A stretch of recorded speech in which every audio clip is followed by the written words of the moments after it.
Moin Giorno und willkommen zu einer neuen leckeren Folge von Grillcoach Gerrit. Heute gibt es Chili Cheese Ribs und zwar mit einem richtig geilen Rib im St. Louis Cut.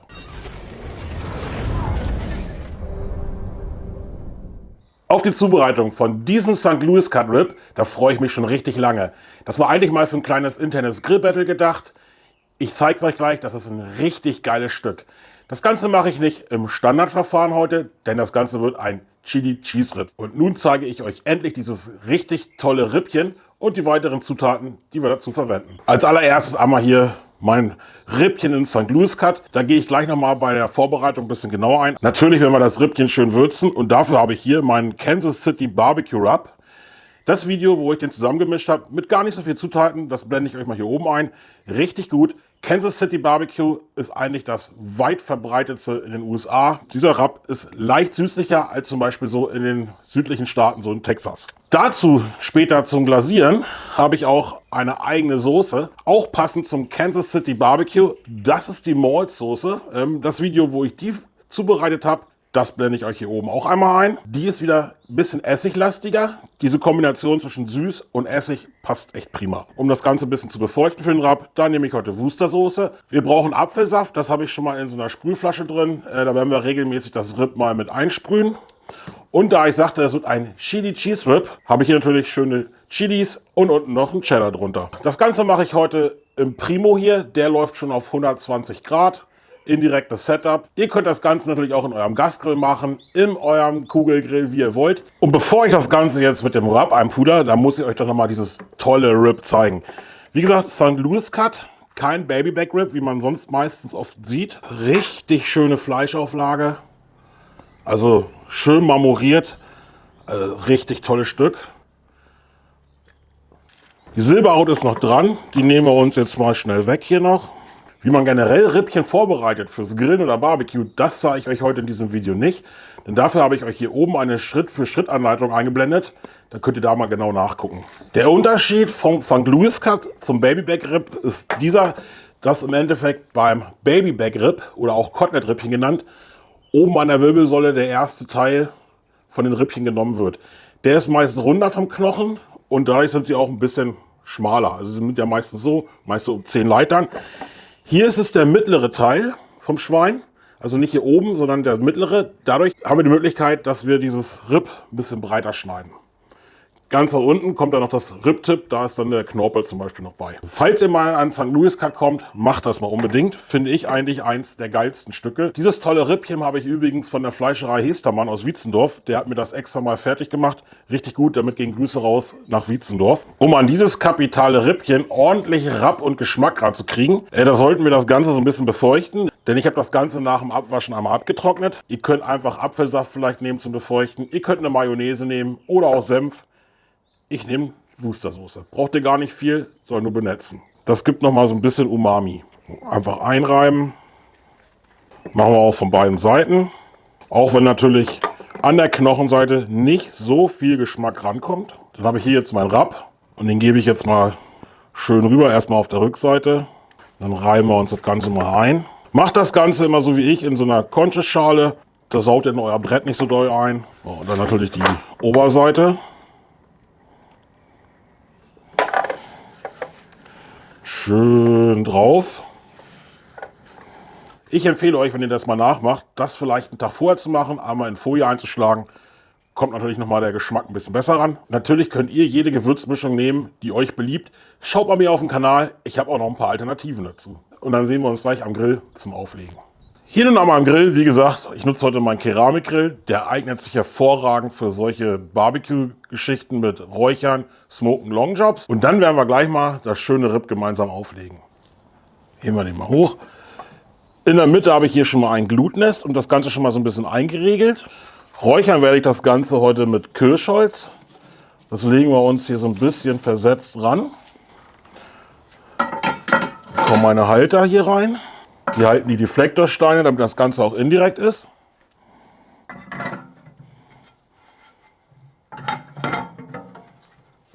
Ich nutze immer noch so eine Abtropfschale, damit das nachher ein bisschen weniger zu reinigen ist.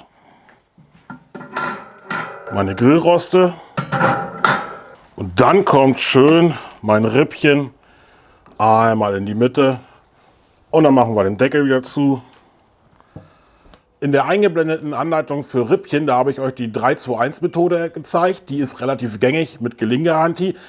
Ich nutze heute mal die 5-0-0-Methode. Das heißt, das Rippchen wird jetzt 5 Stunden drauf liegen und schön bei 120, 130 Grad, ja, schön im Kühlscholz räuchern.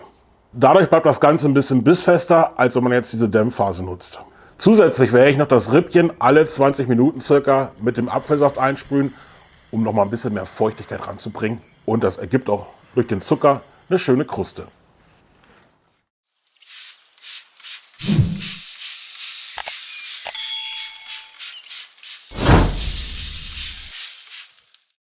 Zurück nach ungefähr 5 Stunden. Wie ihr gesehen habt, habe ich regelmäßig alle 20, 30 Minuten immer mal wieder die Rips eingesprüht mit dem Apfelsaft. Jetzt ist Zeit, dass wir in die nächste Phase wechseln. Und zwar in die Glasurphase mit meiner Barbecue-Soße und meinem Pinsel dazu, wenn wir das Ganze jetzt gleich einstreichen. Sieht der nicht fantastisch aus? Nehme ich mir jetzt meine Soße. Und dann werden wir jetzt schön eine schöne Lackierung geben. Leicht essiglastig, passt wie gesagt perfekt zu dem süßen Rub auf dem Rib. Und den Deckel wieder zu. Dem Ganzen geben wir jetzt ungefähr gute 20 Minuten, vielleicht auch 30. Jetzt schauen wir mal nach, wie es aussieht. Ui. Und den nehmen wir jetzt einmal raus. Oh, das geht wunderbar. Ha, 1A. Lege ich mir jetzt hier aufs Brett. Dann nehme ich mir hier mein Messer und versuche mal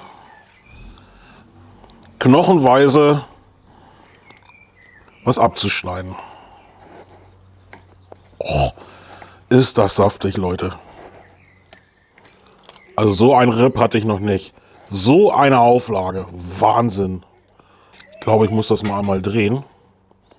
Zum Schneiden. Ja. Svenja sagt, das geht durch wie Butter. Das stellen wir jetzt hier auch wieder möglichst so hin. Freunde, ich möchte es euch jetzt wenigstens mal einmal zeigen, wie saftig das ist. Oh. Dann nehme ich mir jetzt den Cheddar. Ich hoffe, das steht hier einigermaßen.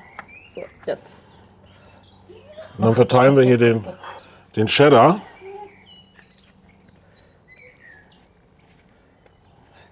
Das wird ja eine Chili Cheese Variante.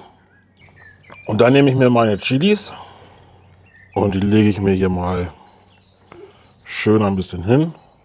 Ich bin auch schon sehr gespannt. Allein das Rib ohne diese Chili Cheese Variante ist schon der Hammer. Und dann habe ich hier noch Bacon und der darf hier auch noch so ein bisschen Crunch mitgeben. Und jetzt geht das Ganze hier wieder rein. Und den Grill wieder zu und dann überbacken wir das Ganze nochmal. Denke so 5 bis 10 Minuten. Vielleicht eine Viertelstunde. Ich denke, es müsste jetzt soweit sein. Lasst uns gemeinsam nachschauen. Oh ja. Haha. Leute, sieht das super aus. Das versuche ich jetzt mal unfallfrei auf mein Brettchen zu bekommen. Oh, das sieht gut aus. Das sieht gut aus. Oh, Leute. Mega. Ich bin so gespannt, das Ganze zu probieren. Und ich werde mir auch gleich einen schön aus der Mitte rausnehmen. So diesen hier.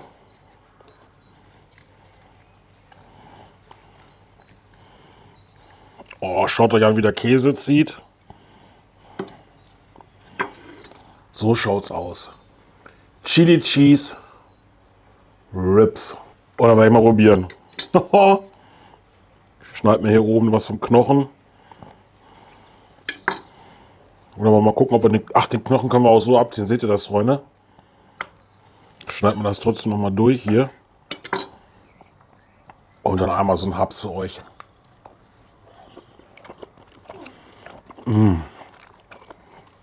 Boah, richtig geil. Die Rips super gewürzt.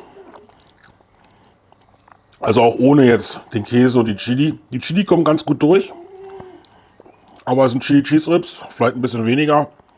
Aber ich mag es scharf. Also nochmal. Aber die Kombi ist geil. Die Süße von dem Rub. Ein bisschen essiglastige Barbecue-Soße. der schmelzige Käse und die leichte Schärfe von den Chilis. Boah, das waren jetzt quasi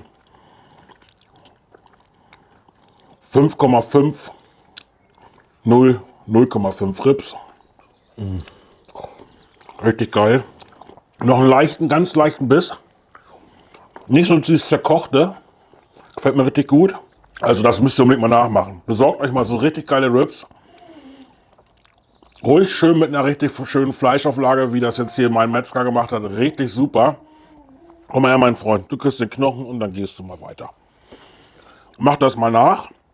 Lohnt sich wirklich. Also richtig tolle Qualität. Auch der Griller wieder super gearbeitet. Ja, wir werden jetzt essen, bevor es kalt wird. Die Sven hat auch schon Hunger. Und das riecht hier wunderbar. Also wenn euch das Video gefallen hat, würde ich mich über einen Daumen nach oben freuen. Hier vorne könnt ihr gerne noch Abonnent von unserem Kanal werden. Das wäre super.